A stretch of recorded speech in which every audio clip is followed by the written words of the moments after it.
Hi, I'm Brian with Meade Instruments, and this evening we're going to show you how to capture images with the LPI-G, the LPI-G Advanced, and the DSI IV cameras using Meade's SkyCapture software. SkyCapture is a complete camera control program, and we're going to show you the major features this evening, including the live stack, which I find to be very useful.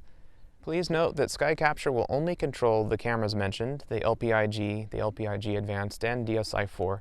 It will not control older DSI camera models or cameras from different manufacturers. Because of this, you don't need a special license. So if you do have one of those cameras, it's a free download. You can get it from Meade.com. I've included a link in the video description. The cameras themselves also include CD, although understandably not all laptops include CD-ROMs anymore, but you now have multiple ways of receiving SkyCapture software. Okay, once installed, we're going to go ahead and open SkyCapture. I'll show you the major menu items that we might use just to get acquainted with the software. Under File, you'll find many of the same things that you might find with most Windows programs. When opening an image or a video that you've previously captured with one of the cameras, it does support most of the major image formats, including this one here, which is FITS, and that's the raw image format that you can capture with the LPI-G, LPI-G Advanced, or DSI IV. You may later export those raw images in any number of file formats, so it does support a wide range of image types that you might save as later. And under the Save and Save As straightforward as that might be, it's actually useful to know that you can use that to take a quick snapshot of something without necessarily having to record a full sequence or a video. And so, for example, you want to take a quick image of the moon. You could simply save the image that is currently on your screen to do that. Quick and easy way to do that. And Edit we won't really use. That's what you would find in many of the same different Windows programs will have that. Same with View. This is basically redundant with things that you would find in the sidebar, for example Histogram, which we'll show you in a little bit. Just basically going over here to Image. You can find some of this in the sidebar as well, but some of these shortcuts can be useful. This is also something to note for process. There are some image processing tools in SkyCapture, but it's really primarily a camera capture program. You can definitely explore some of the features here, including image stacking, and it is something that is very useful for deep sky imaging, but for the most part, we would recommend that you would export the images that you take here into the image editing software of your choice. And there's a lot of freeware that you can work with too, such as Deep Sky Stacker and a number of other options. Now under Options and Preferences, this will include the save path to your video images and many display settings to customize the appearance of SkyCapture. So you can customize the look a little bit here, but mainly the things to look out for would be your save path that you want to have by default for recording and for batch recording. I will show you also under, we'll be jumping around, but under trigger mode, you will also be able to set your save path for your deep sky images. Also, while you're exploring SkyCapture, take a note of the help contents, which is actually the complete SkyCapture manual, and it covers just about every feature, including ones that we simply wouldn't be able to go over in this video tutorial. So make a note of that, and it's not online, which is nice. You can actually pull this manual up at any time while you're using SkyCapture. Now at this point, our camera is still unplugged. I'm just looking at SkyCapture offline. And you can see our sidebar here, and there's a lot going on in the sidebar. So let's go over a few of these things before the camera is actually plugged in. And something to note is that many of the features will be grayed out because it's not connected to the camera, but it's useful to know what some of these things are so that you already have some familiarity with it to begin with. Under the camera list, this is where you'll find the camera model that you plug in, and that should appear automatically. Under Capture and Resolution, there are default settings when you plug your camera in. You can begin using the default settings, but you can also change those, usually if you want to choose to lower the resolution or change the format. The format here is especially applicable to color cameras. You're able to capture in RGB or in RAW, It's important to know that if you do capture in RAW, the image will not be debayered, so you'll have what appears to be a black and white image, and you would then later have to convert that image to color, which SkyCapture can do, as well as most image processing programs. But when you do capture RAW, you have to account for the color conversion of the camera, and if you export that image to another program, you have to account for that color conversion, which is RGGB, Bayer matrix for the color cameras for LPI-G, LPI-G Advanced, and DSI IV. Now, snap is just that, takes an individual frame, and this is where I mentioned the file menu. You can snap an image and then simply save that image, individual image, no problem. Record, you can record your video, and it'll record .ser format. You can change that later if you want it to be an AVI or a mainstream format that you can play later in a media player, but .ser is good for later stacking in a program like Registax or AutoStacker, something like that, if you're going to be using a video for planetary imaging. Now, the gain and the exposure are two things that you might actually work with a lot, and these of course are grayed out because we're still offline, but the gain here and the exposure time here. These CMOS cameras have very low noise, so you can actually run these things at fairly high gain to get a lot of image data, or to be able to see something very quickly if you're just trying to get a preview of something. But the higher the gain, the more sensitive at the expense of noise. Exposure time is really going to depend on what you're imaging, and I do find that actually the auto exposure feature works pretty well if you're imaging something, especially a planetary or object or the moon or something when it's really bright. A deep sky object, not so much. You're probably going to have to manually enter the exposure time, which we'll show you in a little bit.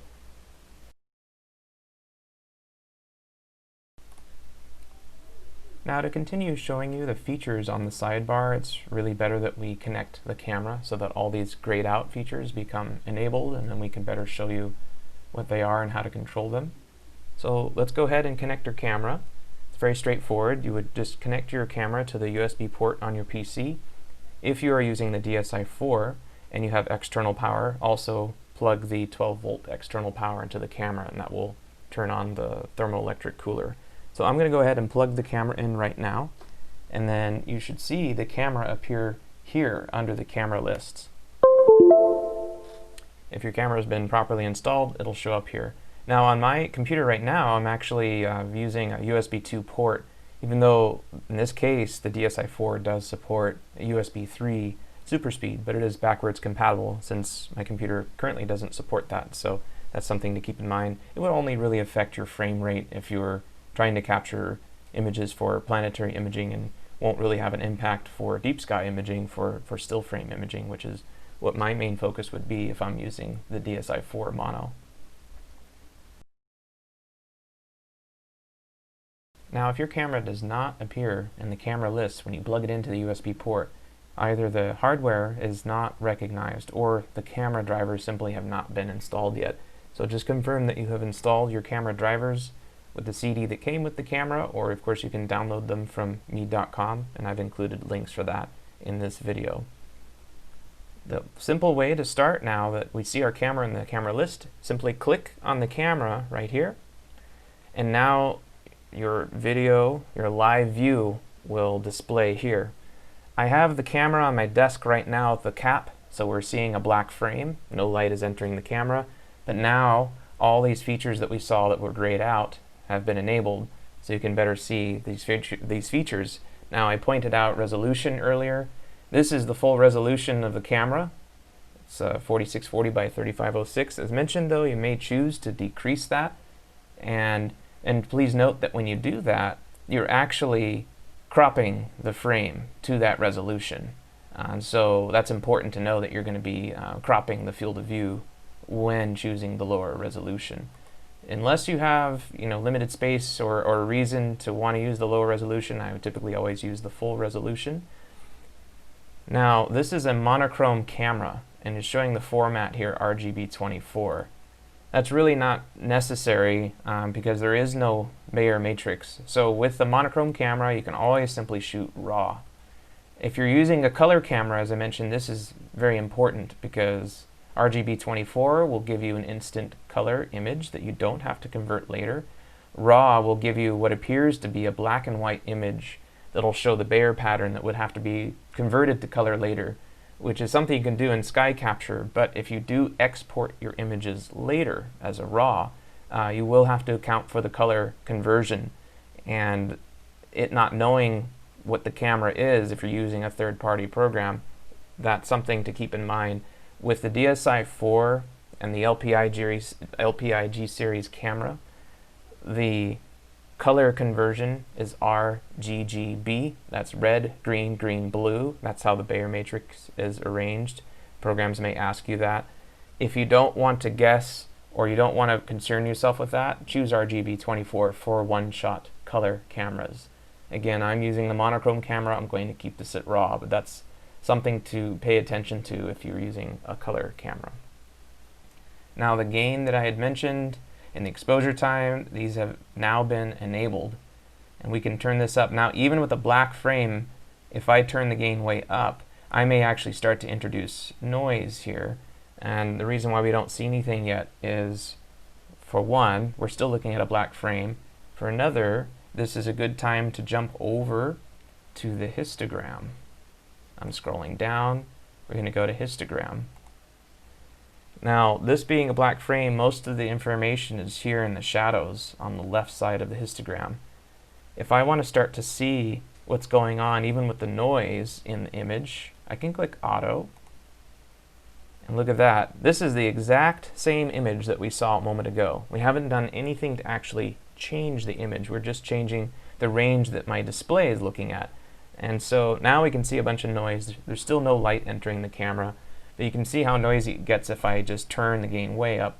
We can tune the gain down, and then if you want to readjust, just hit Auto again. You can also manually adjust the histogram. These sliders right here. There's one on the right that clips the highlight side, and there's one on the left that clips the shadow side.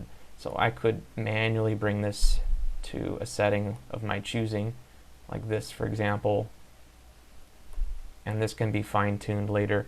Again, this does not affect the actual image. This merely affects the display of the image, but it can be useful.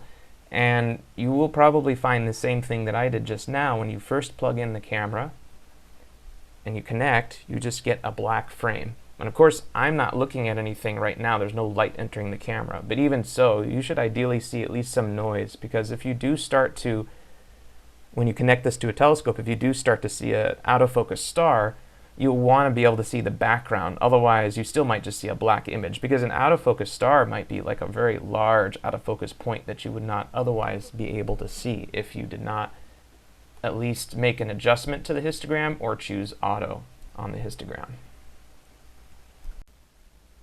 One other thing to note, if you are getting just a black image as seen here, and your camera is supposed to be getting light, if you're actually looking through the telescope and light is entering the camera, but you just get a black image no matter what, you may want to check and make sure that your frame rate is fully supported, and it might just be that you have to decrease the frame rate and or decrease the resolution or the bit depth. In some cases, if it overwhelms the system, right now I'm only running at half a frame per second with what I'm running 2 seconds here, so we can speed that up.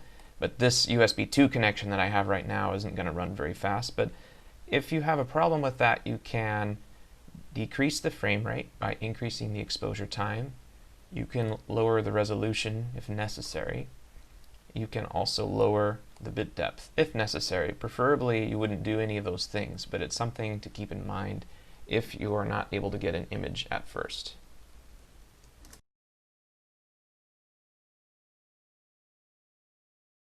We had our video mode and our trigger mode. When you connect to your camera, the default is video mode, and it's nice because you get a live preview, and you can manipulate the frame rate by adjusting the exposure time. Now, right now, using a DSI IV, downloading the full frame, and I'm connected via USB 2 and not USB 3, I'm really only getting just about 1 frame per second, even though my exposure time is only 10 milliseconds. It's important, especially for planetary imaging, if you want to lower the frame rate, you can increase the exposure time, and you can compensate by decreasing the gain. There's a lot you can do to basically control the image to get the right amount of brightness and the frame rate. For deep sky imaging, the fact that I'm only getting a frame per second is not a big deal. I'm mainly going to be using this video mode to get a live preview as I focus on a target. You can increase the exposure time using the slider. You can also specify the exposure time here. Now, in the exposure time slider, you're limited to 5,000 milliseconds or 5 seconds. Let's say for now I'm going to take 2,000 milliseconds, which would be 2 seconds. Obviously, for deep sky, you may want to take a much longer exposure than that. And this is where trigger mode comes in. So I'm going to go ahead and toggle over to trigger mode. Now my live view has stopped right now. Here I can specify minutes, seconds, milliseconds, microseconds if necessary. Typically we're just going to be talking about minutes and seconds. So here I can do 5 seconds, I can do 30 seconds, I could do 10 minutes. Where deep sky imaging is involved, there's really no hard limit on what your exposure time can be. We often have many imagers very happy between, say, 3 to 5 minute exposures. If we did 3 minutes, 30 seconds, or whatever time you want to set here, then you could take a single image. So actually, let me do that now. Well, let's take a 10-second image. Let's take a 20-second image and get some noise in there, and then take a single shot. Now you'll see the progress here. You can do this on an LPI-G Advanced. Typically you're not going to take a long exposure on the LPI-G series because you're shooting something like the moon or Jupiter, something quick like that. But you can still extend the exposure time and do some bright deep sky work with the LPI-G Advanced. And here is our 20-second image. And there's one thing you'll notice that you didn't see with the live preview with all these dots. Well, these dots are hot pixels. And these are the things that are removed when taking a dark frame. So these hot pixels, it's standard. This is thermal noise that you see as you extend the exposure time. And this is at minus 5 degrees Celsius, 5 degrees below freezing. And the warmer the camera is, the more pronounced and numerous these hot pixels become. This is almost something you'll never have to face when taking a short exposure. All cameras have this type of noise. You never see them typically for a daytime camera because you're taking maybe a 1,000th of a second exposure and you're getting tons of light entering the camera. But for deep sky imaging, you're contending with a very low amount of signal, and so you start to see that camera noise in the background. So we can extend our exposure time as I've done here. Trigger mode is also where we're able to take a sequence of images. I can specify the number of images I want to take. You know, this is if you want to make it automatic. If I'm taking, let's say I'm taking 3-minute exposure and I want to take 10 of those, we can specify 10 or let's say even 20 of them. We're not taking a especially long exposure here. Now we click on options. This is where you're going to want to set the save path and the file prefix. I'm not looking at anything just yet, but if we're tonight going to look at a crescent moon, we can name it the moon, and we're probably then not going to take a long exposure if it was the moon. Maybe it's M42, the Orion Nebula. Then you just name your target here. File type, as I mentioned in the very beginning, FITS file type is good. That's your raw file format. That's the main way that it's going to capture. You can export to whatever file type you would like later, but it's important that it initially captures in this raw format. And you can start your sequence number if you want. This is my first sequence here, so we don't really need to do that. And you know, the save path wherever you'd like it to be, and it will automatically save a date code when doing that. And so I'll just keep that there. So if we were to shoot Orion later, all I have to do now to begin the sequence is to click Sequence, and it'll begin.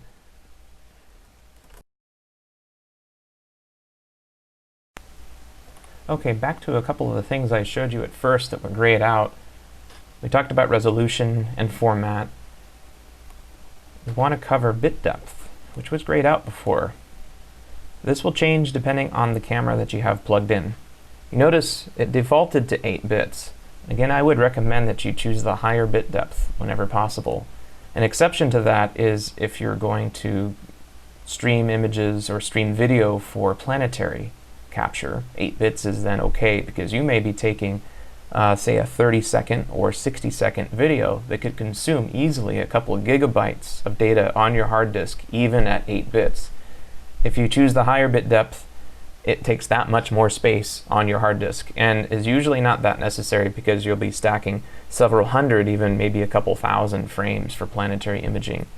For the DSI IV camera, it's a 12-bit depth. That's your higher option. On the LPI-G Advanced, it's 14 bits, and on the LPI-G, it's 12 bits. And just choose the higher bit depth as I've done here for deep sky imaging.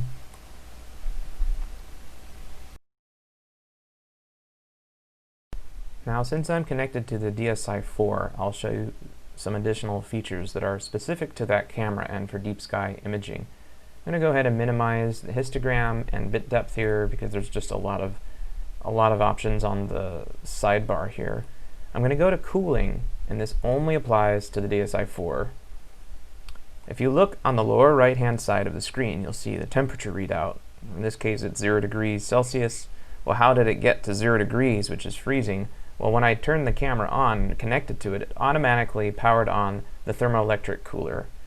And there's a target temperature here, which is at 0 degrees. Now, the DSI IV can comfortably go to at least 30 degrees below the ambient temperature in Celsius. And right now, it's about 20 degrees in the room. So I could go to -10, and just to show you the temperature change, we'll just go to -5, click Apply. Now you're going to see the thermoelectric cooler is going to have to power up a little bit to cool the chip down a little more, and now we'll start to see this temperature drop. It's important that you let the temperature stabilize before you begin imaging. That way, later, if you're taking calibration images, the noise levels will be consistent from frame to frame, and you'll be able to accurately subtract dark frames. And also, the colder the temperature, the lower the noise. And you can reach points of no return. With CMOS cameras like these, the noise is fairly low to begin with, and every time you drop the camera temperature by 5 or 6 degrees, you're cutting the noise in half. So we were already at freezing, and now I'm going to bring this to 5 below. So 5 below is going to be almost just about half of the noise that it was at 0.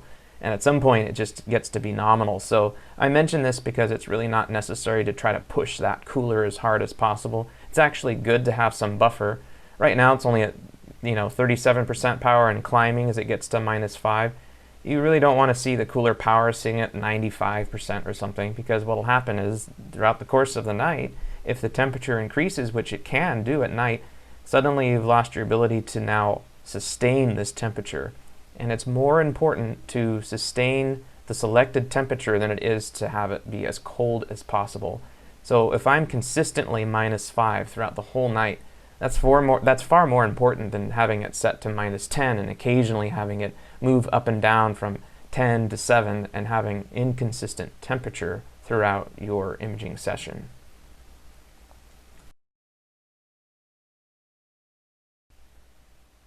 Now that looks like the cooling has just about stabilized, almost perfectly at -5°C. It may bump up and down a 1/10 of a degree, but typically will stay level at -5.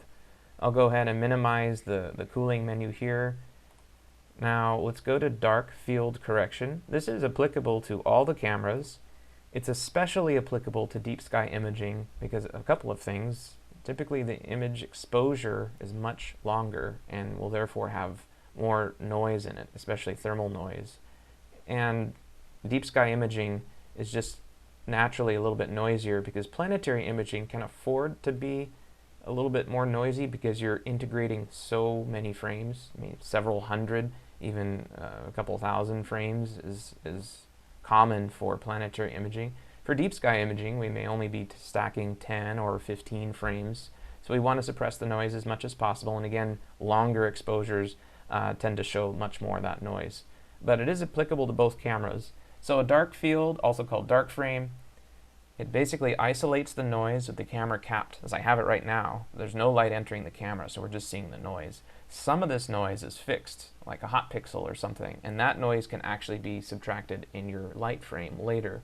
What's nice about SkyCapture is you can capture your dark frames and apply them to your light frames while shooting in color. If you are using a color imager, you can shoot in RGB 24, RGB 48, full bit depth, and still take your dark field correction.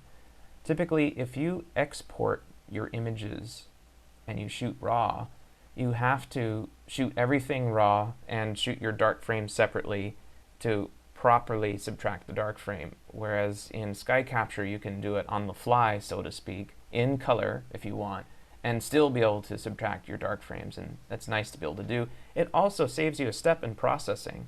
So for example, let's say I want to take 5 dark frames. Okay, I'll capture those 5. You can see the status here. Again, it's important that you've kept your telescope capped. In this case, the camera is capped. Now if I click enable, it's going to apply those dark frames to everything that I photographed for this imaging session. So if I click enable, now our frames become perfectly black because all that image noise that you saw before was subtracted. That's not to say it's solid black, that's just what it looks like right now.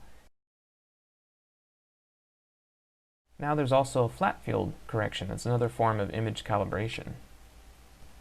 Flat field correction is optional, but typically only useful with a larger sensor like that on the DSI IV. It may not be needed for the LPI-G or the LPI-G Advanced because they're smaller sensors. Typically, if the telescope does not illuminate fully to the corners of the frame, you get what's called vignetting, and the flat field can correct for that. It also corrects for any other various forms of uneven field illumination, even as it might pertain to telescope collimation. Or what can be useful, you do sometimes get dust on the optical window. No matter how much you try cleaning your camera, it's inevitable that you may get some dust obstruction, which can appear as a semi-translucent gray blob or gray circle on your light frames. And flat fields are good at basically removing those artifacts from your image. It's more pronounced in the DSI IV because the sensor is much larger. And so this is something you can do.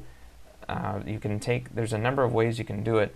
The easiest way is actually just taking a sky flat, where you point your telescope at a uniform portion of the sky during dusk or at dawn, or if you've covered the telescope with something like a white t-shirt or a flat sheet of paper or something so that the light is completely uniform and diffuse.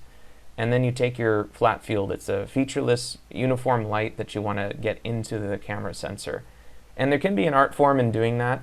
Honestly, even flat fields can be its own topic. People use light panels, all kinds of things to take good flats. But it's something to be aware of, and it's something that you can calibrate easily in SkyCapture. Just as we've done with the dark, you can capture your flat. The telescope's not capped, it's actually allowing light in as I've described.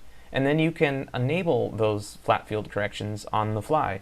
And again, it's super useful. Completely removes a step in your processing later, because now you can have images that automatically have the dark field and flat field correction taken into account.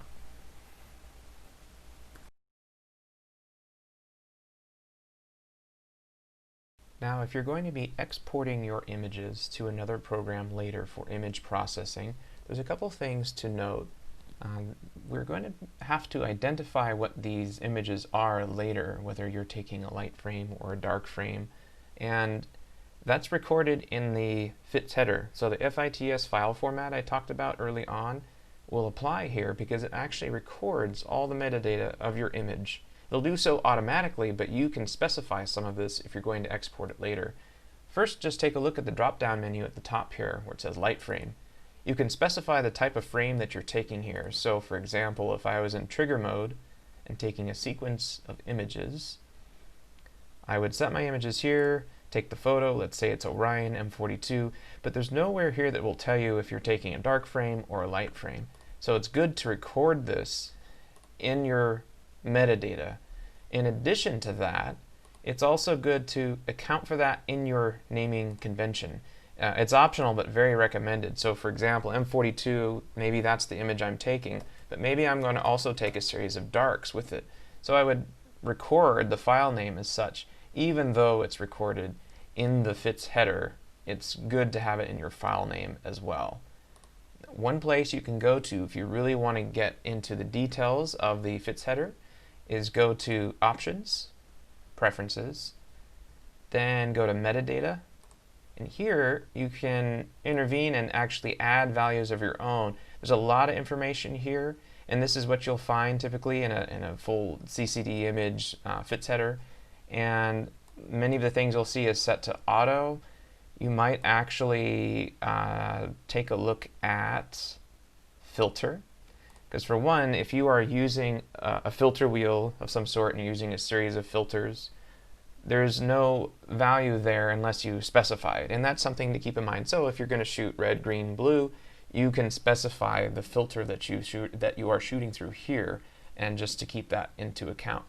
And it's really not necessary if you're shooting within SkyCapture and just exporting your final image there. Some of the onboard processing that I'm showing you, which would include the dark frame and flat field calibration within SkyCapture, does not require that, but it is something to keep in mind if you're going to export these images later.